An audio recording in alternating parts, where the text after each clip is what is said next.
বিসমিল্লাহির রহমানির রহিম। প্রিয় সহকর্মীবৃন্দ, আসসালামু আলাইকুম। আজ দীর্ঘ 6 বৎসর পর আপনারা আবার একসাথে ফ্যাসিস্ট মুক্ত বাংলাদেশে একত্রিত হতে পেরেছেন। সেজন্য আল্লাহর কাছে হাজার শুকরিয়া আদায় করছি। দীর্ঘ ফ্যাসিবাদী বিরোধী সংগ্রামে যারা শহীদ হয়েছেন এবং সম্প্রতি জুলাই আগস্টের ফ্যাসিবাদী শাসকদের নির্মম ভয়াবহ দমন নীতির কারণে গণহত্যায় যারা শহীদ হয়েছেন তাদের প্রতি আমি শ্রদ্ধা জানাচ্ছি। যারা আহত হয়েছেন তাদের প্রতি জানাচ্ছি আন্তরিক সমবেদনা। আমি চিকিৎসার কারণে যুক্তরাজ্যে অবস্থান করলেও আমি সব সময় আপনাদের পাশেই আছি।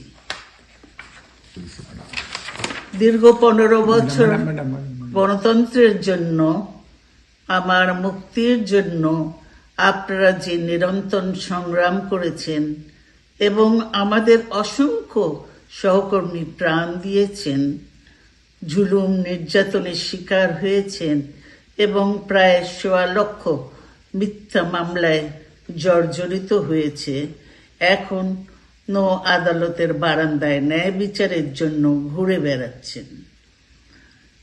আপনাদের এ ত্যাগ শুধু দল নয়, জাতি চিরকাল স্মরণ রাখবে। দেশ আজ এক সংকটময় সময় অতিক্রম করছে। আপনাদের এবং ছাত্রদের সমন্বিত আন্দোলনের ফলে ফ্যাসিস্ট শাসকেরা বিদায় নিয়েছে। একটা অন্তর্বর্তীকালীন সরকার গঠিত হয়েছে।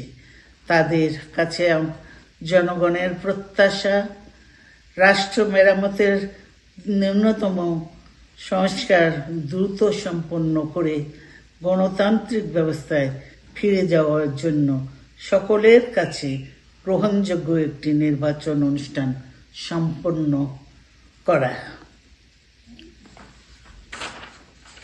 আমার অবর্তমানে দলের ভারপ্রাপ্ত চেয়ারম্যান, সিনিয়র নেতৃবৃন্দ এবং আপনাদের সকলকে সাথে সঙ্গে নিয়ে নিরন্তর কাজ করে দলকে সুসংহত করেছেন।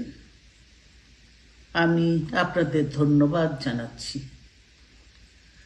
আমি বিশ্বাস করি আপনারা শহীদ প্রেসিডেন্ট জিয়াউর রহমানের আদর্শে আরো উজ্জীবিত হয়ে আগামী নির্বাচনে সাফল্যের জন্য ঐক্যবদ্ধভাবে কাজ করবেন। এমন কোনো কাজ করবেন না যাতে আপনাদের এত দিনকার সংগ্রাম, আত্মত্যাগ বিফলে যায়। আমাদের সব সময় শহীদ প্রেসিডেন্ট জিয়াউর রহমানের সেই উক্তি মনে রাখা দরকার, ব্যক্তির চেয়ে দল বড়, দলের চেয়ে দেশ। বাংলাদেশের সর্বস্তরের মানুষ, বিশেষ করে তরুণ সমাজ আজ এক ইতিবাচক গণতান্ত্রিক পরিবর্তনের জন্য উন্মুখ হয়ে আছে। ক্ষুদ্র ক্ষুদ্র সংকীর্ণতা ভুলে দেশ ও জাতির বৃহত্তর স্বার্থে আমাদের কাজ করতে হবে। এখনো ফ্যাসিস্টদের দোসররা এবং বাংলাদেশের শত্রুরা গণ অভ্যুত্থানের মাধ্যমে প্রাপ্ত অর্জনকে নস্যাৎ করার জন্য গভীর চক্রান্তে লিপ্ত রয়েছে। ইস্পাত কঠিন ঐক্যের মাধ্যমে জনগণকে সঙ্গে নিয়ে এবং চক্রান্তকে ব্যর্থ করে দিতে হবে। গণতান্ত্রিক বাংলাদেশ বিনির্মাণের জন্য আমাদের সকলকে একযোগে কাজ করতে হবে।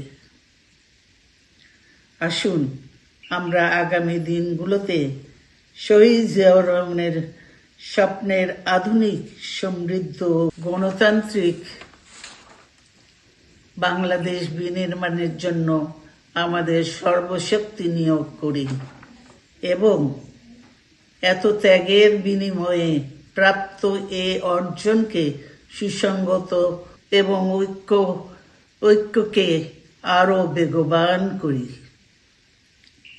আমি যুক্তরাজ্য থেকে অসুস্থ অবস্থায় আপনাদের আহ্বান জানাতে চাই, আসুন জনগণকে সম্পৃক্ত করে বাংলাদেশ জাতীয়তাবাদী দলকে পূর্বের ন্যায় আন্দোলন, সংগ্রাম ও রাষ্ট্র পরিচালনায় নেতৃত্ব প্রদানে আরো ঐক্যবদ্ধ এবং সুসংগতভাবে গড়ে তুলি।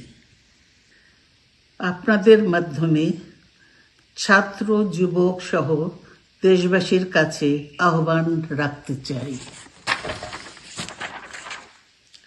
আসুন প্রতিহিংসা, প্রতিশোধ নয়, পারস্পরিক ভালোবাসা ও ভ্রাতৃত্বের মাধ্যমে আমরা সকলে মিলে আমাদের প্রিয় মাতৃভূমিকে, বাংলাদেশকে সত্যিকার অর্থেই একটি বাসযোগ্য, উন্নত ও গণতান্ত্রিক রাষ্ট্রে পরিণত করি।